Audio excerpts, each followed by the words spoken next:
आदाब अर्थ नमस्कार जी। उम्मीद है सब बढ़िया होंगे, अच्छे होंगे। सबसे पहले तो आप सबको नवरात्रि की बहुत बहुत बधाई हो। अच्छा जी, आज हम करेंगे अपना 139वां हिस्सा किस चीज़ का? गिरिवा संचालन का, गिरिवा भेद संचालन का।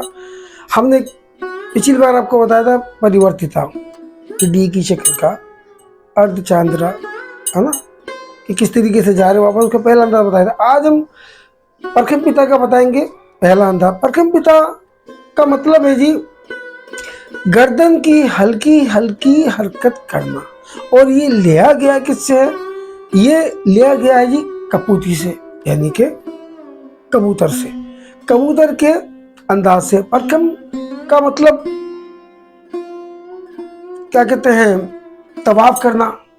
परखम का मतलब है चारों ओर मतलब फिरना।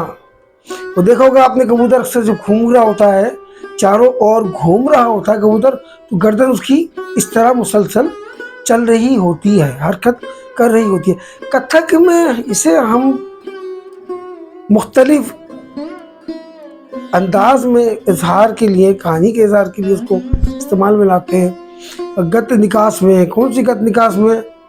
सबसे पहले तो जी मयूरा में जो जा रहे होते तब भी, और उसके अलावा जब हम वो कर रहे होते हैं तो तब भी हमारी गर्दन चल रही होती है ना, मुख्तलिफ अंदाज में चल रही होती है। आगे चल के बताएंगे।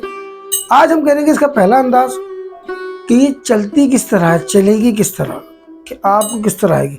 अच्छा, दो तरीके हैं शुरुआत के। पहला तो अंदाज ये कि आपने किस तरह करना है। ये असल में ये समझ लें कि आउट इन, यानी कि जा रही है और वापस आ रही है। मतलब ये गई, ये आ गई, ये गई, ये आ गई, ये बाहर, ये अंदर, ये बाहर, ये अंदर। ठीक है ना? इसका हाथों के साथ अगर करेंगे आप तो आसान किस तरीके से पड़ेगा कि हाथ को आपने ये अराला के अंदाज में, जिस तरह आपने कल बताया था ना, इसी तरह इसको आप रखें यहाँ ऐसे। ये देखें, ये बाहर, ये हाथ अंदर, हाथ अंदर की तरफ आ रहा है तो गर्दन बाहर की तरफ आ रही है ना। ये देखें, ये बाहर गया। जब हमने हाथ को अंदर की तरफ खींचा ये, तो गर्दन बाहर आ गई। हमने गर्दन को बाहर अंदर किया, हाथ बाहर आ गया। ये देखें, दो, एक दो, एक दो, एक दो। इसी तरीके से आप बाएं तरफ करें, एक दो, एक दो, एक दो, एक दो, एक दो। हाथ के साथ बताने का मतलब ये ताकि आपको आसानी से आ जाए। जैसे हमने कहा ना कि बाहर अंदर, out in, out in, out in, आना जाना हो रहा है ना, फिरना, गर्दन। वो देखा होगा आपने कबूतर किस तरीके से करता रहता ना, एक, है ना,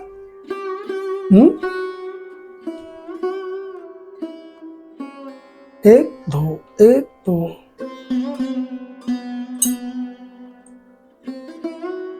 अब इसको आपने क्या करें, सिलो में, एक दो, एक दो, एक दो, दो, एक दो।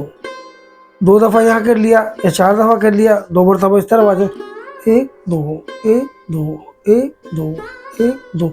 अब ये मुख्तलिफ अंदाज में पेश किया जाता है। जिस तरह मैंने बताया ना आपको कि मयूरागत में आएगा, वो चल के आ रहा है मयूर, तो जितने भी अंदाज ये गर्दन इस अंदाज से हरकत करे तो समझ लीजिए ये परखम पिता। ठीक है जी, तो पूरी वीडियो देखिएगा और इसका हम दूसरा अंदाज करेंगे। फिर सारे संचालन को, गिरिवा भेद के सारे संचालन हम उसको मिला के करेंगे, हाथों के साथ करेंगे। कल हमने ये अंदाज बताया था, आज हमने ये बताया, पहले ये बताया था, उसके बाद हमने आपको दूसरा बताया था। ठीक है ना, तृष्णा का बताया था। तो ये जो है इसका पहला अंदाज है, मुख्तलिफ अंदाज के साथ हाथों के साथ करेंगे। फिर उसके बाद ये हाथ, उसके साथ में गर्दन भी, फिर पैरों के साथ, कि एक ही अंदाज को कितने, एक ही गर्दन के अंदाज को हम किस किस के साथ कैसे कैसे कर सकते हैं, ताकि आपको पता चल जाए कि प्रथम पिता या गर्दन के और सारे जो अंदाज हैं संचालन है कैसे, कहाँ और कब किए जाते हैं। पूरी वीडियो देखिएगा और मन को अच्छा लगे जी सब्सक्राइब कीजिएगा, अपना बहुत ख्याल रखिएगा जी। अल्लाह हाफिज़।